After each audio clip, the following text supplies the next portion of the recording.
ایسے میں انہوں نے ایک نظم کہی، وہ در کھلا میرے غم کا دیکھا، وہ آ گئے میرے ملنے والے، وہ آ گئی شام اپنی راہوں میں فرش افسردگی بچھانے، وہ آ گئی رات چاند تاروں کو اپنی آزردگی سنانے، وہ صبح آئی دمکتے نشتر سے یاد کے زخم کو مٹانے، وہ دوپہر آئی آستی میں چھپائے شعلوں کے تازیانے، یہ آئے سب میرے ملنے والے کہ جن سے دن رات واسطہ ہے، یہ کون آیا کب گیا ہے نگاہوں کو خبر کہاں ہے، خیال سوئے وطن رواں ہے سمندروں کی عیال تھامے، ہزاروں وہم و گماں سنبھالے کئی طرح کے سوال تھامے، وہ در کھلا میرے غم کا دیکھا، وہ آ گئے میرے ملنے والے۔ ایک ایک مصرے میں نہیں، ایک ایک لفظ میں ان کے دل کی افسردگی نمایاں ہے۔ وہ انتہائی کمگو، نفاست پسند اور عالی دماغ انسان تھے۔ لفظوں کے جوہری فکری کمال اور لسانی جمال کے تاجدار تھے۔ غزل کے بادشاہ تھے، فکر میں روایت شکن تھے، لفظوں میں روایت پسند، لفظوں سے ایسی وفاداری اور دوستی نبھائی کہ ان کی قدر اور نصیب بدل گیا۔ انہوں نے تخلیقی جدتوں سے ہمکنار ہو کر اپنی اشعار کی تازہ بستیاں بسائیں۔ ان کی شاعری پھول برساتی ہے اگر ایک طرف، تو دوسری طرف اس غم و الم کا نوحہ بھی سناتی ہے جو وہ در بدر ہو کے جلا وطن ہو کے انہوں نے پائی۔ دنیا کا کوئی قہر ان کو اس راہ سے ہٹا نہ سکا، تہمتیں جھیلی، غدار کہلائے، لیکن آج وہی فیض ہیں جن کا فیض عام ہے۔ ایک اور سنیے، جشن ہے ماتم امید کا آؤ لوگو، جشن ہے ماتم امید کا آؤ لوگو، مرگ انبوہ کا تہوار مناؤ لوگو، قدم آباد کو آباد کیا ہے میں نے، تم کو دن رات سے آزاد کیا ہے میں نے، جلوہ صبح سے کیا مانگتے ہو، بستر خواب سے کیا چاہتے ہو، ساری آنکھوں کو تہہ تیغ کیا ہے میں نے، سارے خوابوں کا گلا گھونٹ دیا ہے میں نے، اب نہ لہکے گی کسی شاخ پہ پھولوں کی حنا، فصل گل آئے گی نمرود کے انگار لیے، اب نہ برسات میں برسے گی کوہر کی برکھا، ابر آئے گا خس و خار کے انبار لیے، میرا مسلک بھی نیا، راہ طریقت بھی نئی، میرے قانون بھی نئے، میری شریعت بھی نئی، ام فقیہان حرم دست صنم چومیں گے، سروقد مٹی کے بونوں کے قدم چومیں گے، فرش پر آج در صدق و صفا بند ہوا، عرش پر آج ہر ایک باب دعا بند ہوا۔ یہاں فیض صاحب تھوڑے سے ملول دکھائی دے رہے ہیں، وہ ملول ہوتے نہیں تھے، بہت اپنے اوپر ان کو کنٹرول تھا، اور انہوں نے ہمیشہ اپنے دل کے درد کو دل کے اندر ہی چھپا کے رکھا۔ نتیجہ یہ ہوا کہ ایک وقت آیا کہ جب ان کو ہارٹ اٹیک آیا، تو انہوں نے اسی ہارٹ اٹیک میں ہی ایک بڑی زبردست شاعری کی تھی، مجھے اس وقت یاد نہیں آ رہی ہے، لیکن میں بعد میں آپ کو سناؤں گی۔ ابھی میں آپ کو سنا رہی ہوں ان کی دوسری شاعری، مظلوم۔ رات چھائی ہے ہر ایک درد کے دھارے چھوٹے، رات چھائی تو ہر ایک درد کے دھارے چھوٹے، اس کا عنوان ہے مظلوم۔ صبح پھوٹی تو ہر ایک زخم کے ٹانکے ٹوٹے، دوپہر آئی تو ہر رگ نے لہو برسایا، دن ڈھلا خوف کا عفریت مقابل آیا، یا خدا یہ میری یا خدا یہ میری ردانے شب و روز سحر، یہ میری عمر کا بے منزل و آرام سفر، کیا یہی کچھ میری قسمت میں لکھا ہے تو نے، ہر مسرت سے مجھے آہ کیا ہے تو نے. وہ یہ کہتے ہیں تو خوشبو ہر ایک ظلم سے ہے. وہ یہ کہتے ہیں ہر ایک ظلم تیرے حکم سے ہے. اگر یہ سچ ہے تو تیرے عدل سے انکار کروں. ان کی مانوں کہ تیری ذات کا اقرار کروں.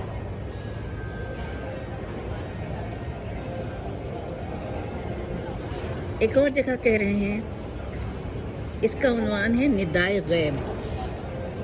ہر ایک اولو الامر کو صدا دو. ہر ایک اولو الامر کو صدا دو کہ اپنی فرد عمل سنبھالے. اٹھے گا جب جمے سر فروشاں، پڑیں گے دار و رسم کے لالے.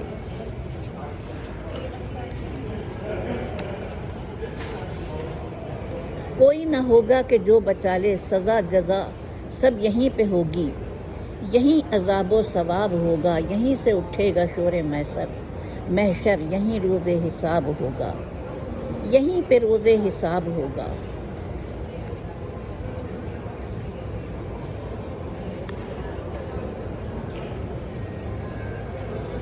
تو یہ جلا وطنی کے دور میں انہوں نے کہی جو شاعری کی، وہ میں نے آپ کے سامنے پیش کی.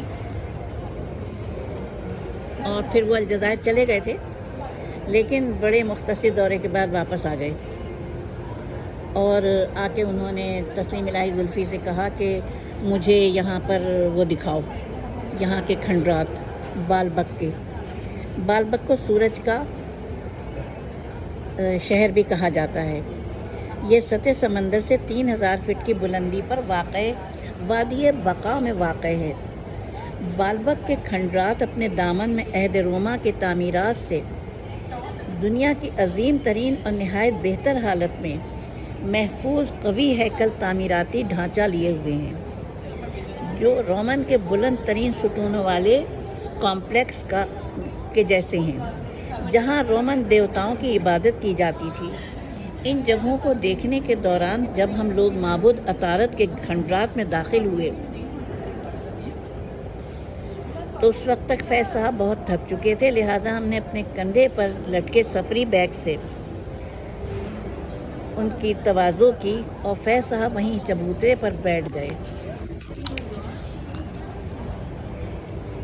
جب ذرا ان کی سانسیں بحال ہوئیں تو پھر ان کو ہم نے ایک مشاق گائیڈ کی طرح سے بتایا وہاں کے جوپیٹر ٹیمپل کے بارے میں،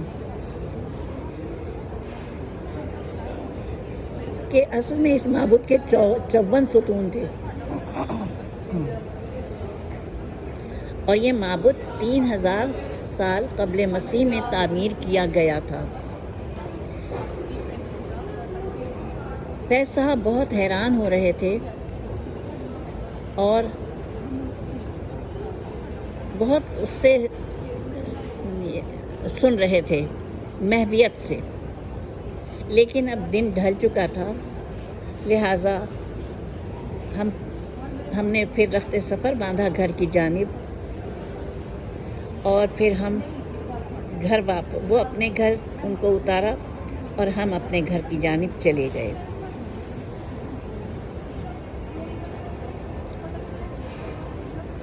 میں نے یہ فیصلہ کیا تھا، یہ تسلیم الہی زلفی کہہ رہے ہیں کہ میں نے یہ فیصلہ کیا تھا کہ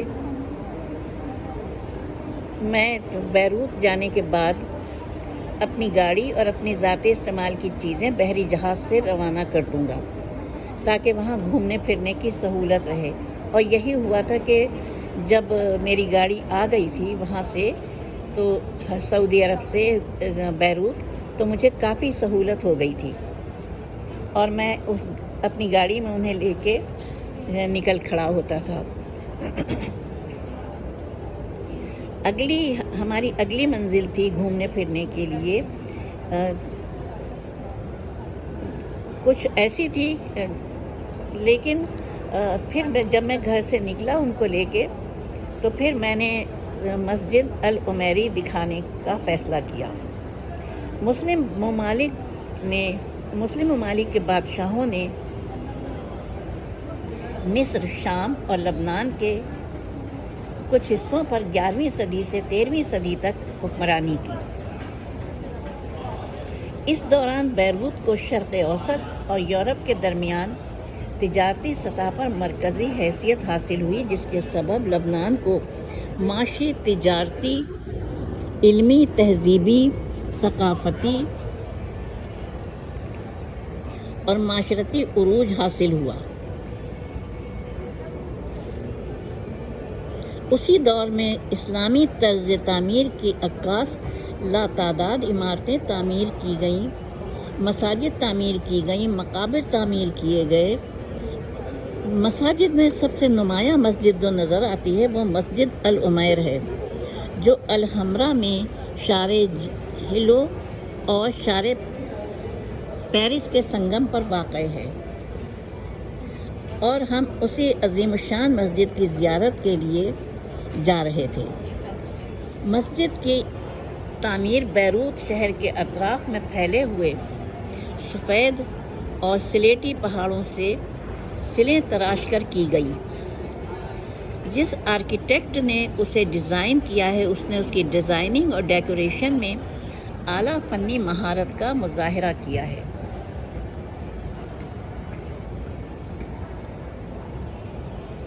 مسجد کا گنبد بہت بڑا ہے، خوبصورت بلند محرابیں ہیں، چوڑے اور پھول پتوں سے تراشیدہ درجنوں ستون ہیں، وسیع و عریض صحن ہیں۔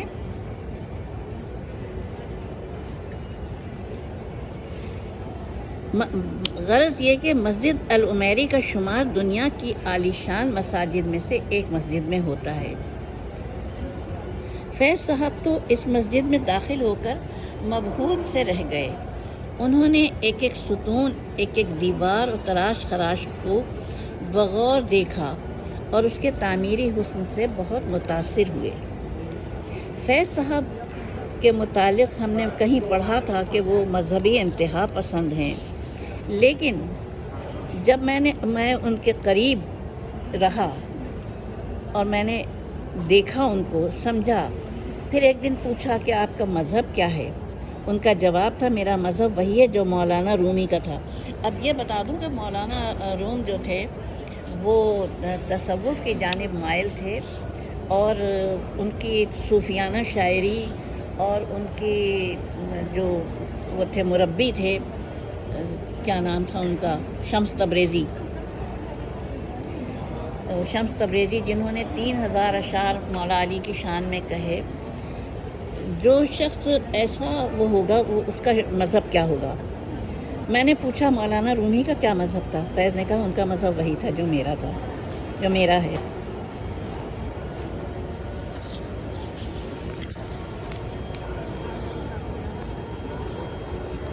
فیض صاحب نے وضاحت کی، ایک بار واعظان کرام مولانا رومی کے پاس پہنچے اور ان سے ان کے مذہب کے بارے میں دریافت کیا کہ آپ کا تعلق کس فرقے